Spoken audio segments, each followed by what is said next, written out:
Elise here at Bowman Library with a whole new middle grade book spotlight. So this week is week 2 of our summer reading program, Tales into Tales. And if you haven't signed up yet, make your way to hanleyregional.org/youth summer reading, where it will give you all the information you need in order to sign up to win some awesome prizes, get some amazing books, do some incredible activities, including watching this book talk, because that counts as an activity to win towards tickets for prizes. So our theme for this week and our badge for this week is Tales into Movies. So we have 6 books we're going to take a look at here that are all books that have then been turned into movies or TV shows. And this can be that they've been in the theater, they're on Netflix, they're on Hulu, they're on Amazon Prime. If they've been turned into a book or a TV show, it counts. So let's get started. Our first one is Prince Caspian by C.S. Lewis. So when the poor Pensieve siblings, if you read Lion, the Witch, and the Wardrobe, you know exactly who they are. They find themselves, back in the real world over in Great Britain, and they are at a train station when they are magically find themselves whisked away back to Narnia, where they once ruled as kings and queens. When they get back to Narnia, they realize that even though it's been like 1 year in the real world, in Narnia, it's been 1,300 years. And things have changed completely over that time. There is now an evil king who is ruling the land, and the rightful heir, Prince Caspian, he is on the run. With help from Aslan, the 4 siblings start to make this dangerous trek in order to find Caspian, and they're going to help him take his rightful place on the throne. This will be easier said than done, though, especially as this great battle brews between good versus evil, and some will make it out alive and others will not. If you love the Narnia books, or you just love a great action-packed adventure fantasy, make sure to check this one out. This is Prince Caspian. The one and only Ivan. So Ivan is a silverback gorilla who finds himself living at the Big Top Mall, which is a roadside attraction. And he has lived there for 27 years. Even though, he's been content for the most part, he has this endless supply of bananas, he has access to art materials, and he paints, and he has a group of animal friends and a human.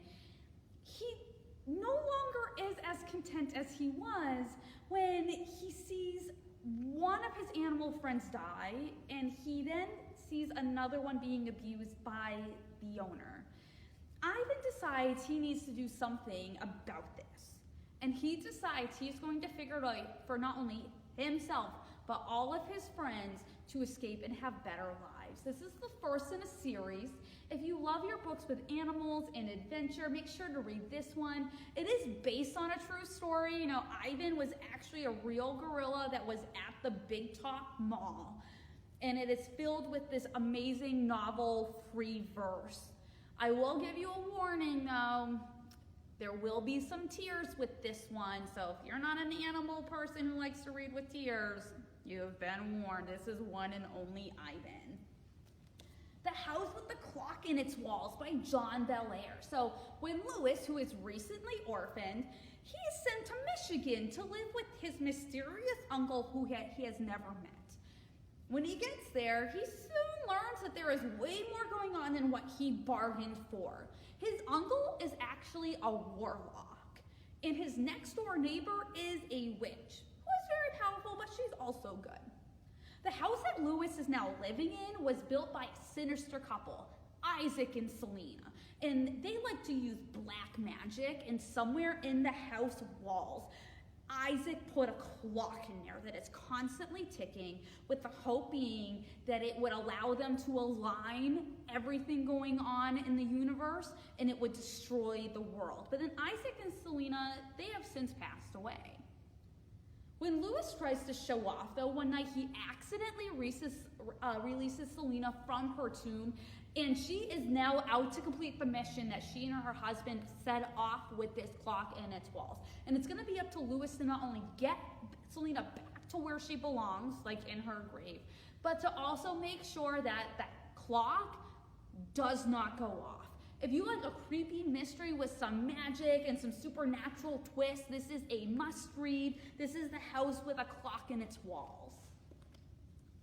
One of my all-time favorites, this is Holes by Louis Sachar. So Stanley Yelnats finds himself being sent to a boys' detention camp in the middle of nowhere. Like, he's literally in the desert. And this is all because he's been wrongly accused of a crime. Once he is there, though, he finds out that every day at this all-boys detention camp, every single one of these boys are brought out to the middle of the desert and they are forced to dig holes. And the hole has to be 5 feet deep and 5 feet across. And they are told the reason why they are doing this every single day is to build character. But Stanley knows that no, there is way more going on than building character with this. So things are kind of moving along, they're kind of just dealing with what they've been dealt. Until one day, when Stanley's friend Zero, he has had enough, and he just takes off running in the middle of the desert. And Stanley decides he's gonna follow. And it's gonna be up to the two of them to figure out how they are going to survive with basically almost literally nothing. They brought no supplies with them, they just took off running. So the story of the past becomes intertwined and leads you to an ending that you will not expect. This is part mystery, part adventure, part survival. There are some laughs in between. This book is amazing. I encourage you to read it. This is Holes by Louis Sachar.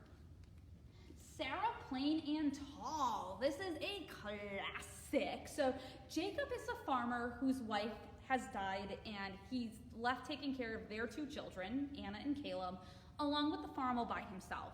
And after a couple years go by, Jacob's finding that he's having a really hard time doing it all by himself. So, back in the 1800s when this book is set, he decides to do what a lot of other people did. He puts an ad in the newspaper looking for someone to marry him and to move out to the farm. And Sarah Wheaton, who is from Maine, way far from, Kansas where this is set, decides that she'll come and she'll marry him and become a mother to his children. Not even meeting them. Like, she's just gonna show up. But they both decide that she will stay for 1 month, and then the 2 of them will decide if this is actually going to work or not before they get married. So as the month goes by, everyone starts to adjust to their new situation, and some things are easier than others. And Sarah and Anna and Caleb both realizes that she kind of has a place on this farm, but Jacob is not so sure. The first in a series, this is an incredible historical fiction read filled with family, adventure, and figuring out what life is all about. This is Sarah, Plain and Tall.